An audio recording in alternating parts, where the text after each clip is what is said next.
President Trump having his big immigration meeting at the White House. So there were two purposes for this immigration meeting. Purpose number one is to push back on the Michael Wolff fire and fury narratives. That narrative, which we talked about at length yesterday, suggests that Trump is just a crazy person. Trump is a nut job, a child in a man body, a sort of a kook who's escaped from the asylum and is now running amok through the White House, destroying everything. And so Trump wanted to hold this bipartisan meeting to show, no, I'm going to have a basically normal meeting. And we'll have a bunch of Democrats to the White House, and we'll talk, and nobody will get hit in the head with a frying pan, and it'll totally be fine. And in that, he succeeded. He was fine.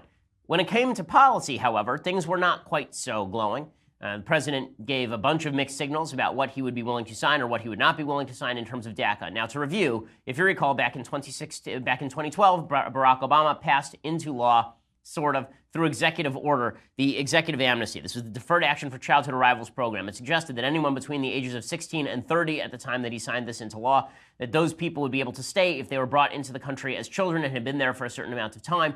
And that being the case, all those people would eventually be legal citizens of the United States, was sort of the unspoken promise that Obama was making. So Trump comes into office, and several months into his term, he decides that he is going to overturn DACA. But at the time, he says, DACA no longer applies, but if Congress doesn't pass some version of DACA to keep the so-called dreamers in the United States, then come March, maybe I'll just reinstate it, which is a weird statement to make because the whole reason for striking down DACA in the first place was based on constitutional grounds. He said it's unconstitutional for the President of the United States to simply say that a bunch of people are now going to get green cards to stay in the United States or papers that suggest that they can be here legally without the approval of Congress.